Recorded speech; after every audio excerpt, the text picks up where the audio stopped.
Est-ce que vous vous êtes déjà dit « Ah, cette chanson rock, elle est trop bien, j'aimerais trop la chanter, mais c'est pas pour moi, c'est pas pour ma voix. En fait, ma voix, elle a pas de grain, donc je peux pas chanter du rock. » Vous vous êtes déjà dit ça? Eh bien, restez avec moi parce que je vais vous expliquer que oui, vous pouvez chanter du rock.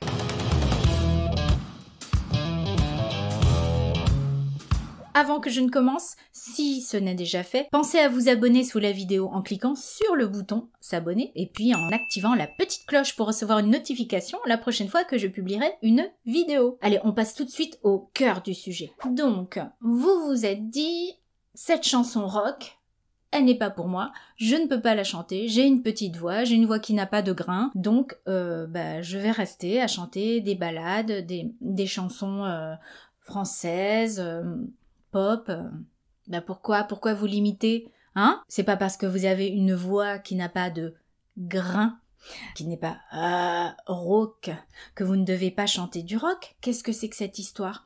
Je vais vous montrer quelque chose, je vais vous montrer un geste vocal qui peut très bien être employé dans des chansons rock. Si je vous fais ça peut être chanté dans une chanson rock? Oui, hein. Si je le dégoupille, ce geste vocal, il y a 3 choses là-dedans. Bon, il y a une note, ok, il y a un O, ok. Ça, c'est dans toutes les chansons, il y a une note et il y a un O. Mais il y a aussi la manière dont je l'ai chanté. Et donc, il y a 3 choses qu'on peut décortiquer. D'abord, j'ai mis du pleur. Du pleur, c'est ça. Vous pouvez essayer de faire ce geste avec moi. Vous allez voir que le pleur, tout le monde sait le faire, hein. Ah, c'est un son qui fait c'est une plainte, d'accord? On peut le doser. On peut apprendre à le doser plus ou moins fort. Là, il est plus fort. Ça, c'est le pleur. Donc, j'ai mis du pleur sur mon O.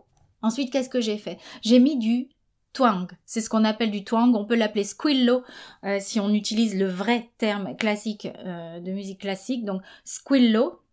Et là, le squillo, c'est au lieu de faire oh, je fais oh, oh, oh, oh. Donc en fait, je resserre quelque chose au niveau de l'épiglotte. Maintenant, si je mets le pleur et le twang ensemble pour faire mon O, ça fait oh. Déjà, ça fait peut-être quelque chose qui pourrait être dans une chanson rock. Et le dernier ingrédient, est-ce que vous avez entendu ce que c'était? Je vous le refais, le geste où il y a les 3 ingrédients.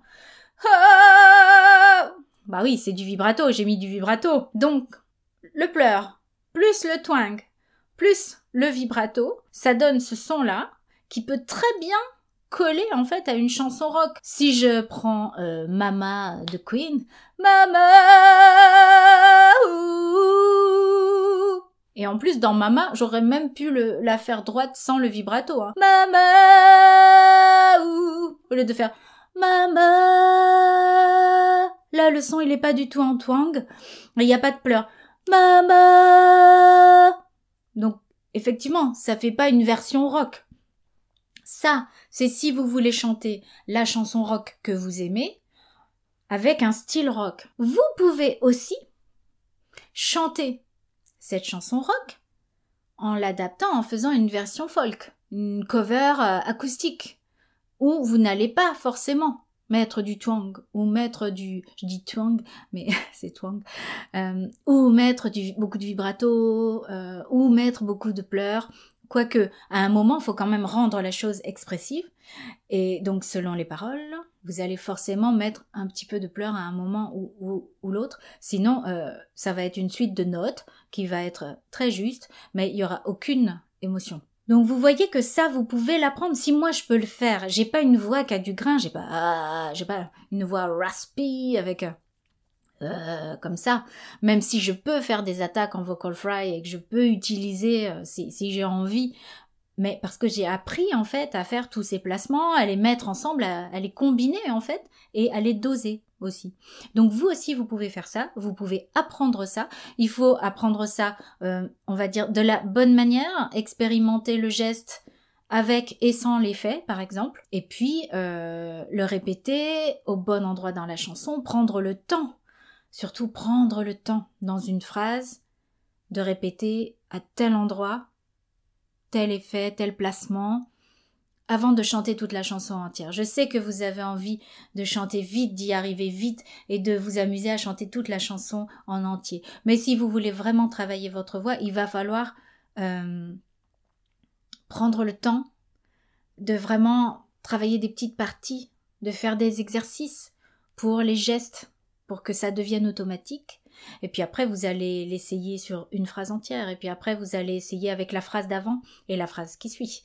Et puis après, vous allez pouvoir chanter tout le couplet et le geste vocal à tel endroit. Oui, vous allez arriver à le faire pile poil au bon endroit. Et plus vous allez répéter, et plus ça va être automatique, et plus vous allez pouvoir après choisir si oui ou non vous faites comme l'artiste original, ou non, vous n'avez pas envie, vous préférez le faire à votre sauce. Voilà, mais c'est possible, toutes les voix, souvenez-vous de ça, hein, toutes les voix peuvent tout chanter, vraiment. Et ça, j'y crois, mais alors très, très, très sincèrement. Toutes les voix peuvent tout chanter. Dans mon école, School Vocalise, mon école de chant en ligne, ce mois-ci, le thème, c'est chanter rock. Mais on est plein de chanteurs, et dans mes élèves, il y en a plein, qui n'ont pas forcément une voix avec un grain, quelque chose comme ça. Ça va pas les empêcher de chanter rock, hein, pas du tout. Par contre, ils apprennent à faire des placements différents, à mettre des effets sur leur voix, etc. Donc vous aussi, vous pouvez le faire. Si vous avez aimé ma vidéo, mettez-moi un pouce ou un cœur. Et puis, vous pouvez aussi commenter en me disant quelle chanson rock vous allez aller chanter. Allez, allez, allez, on monte le son et on va chanter du rock tous ensemble.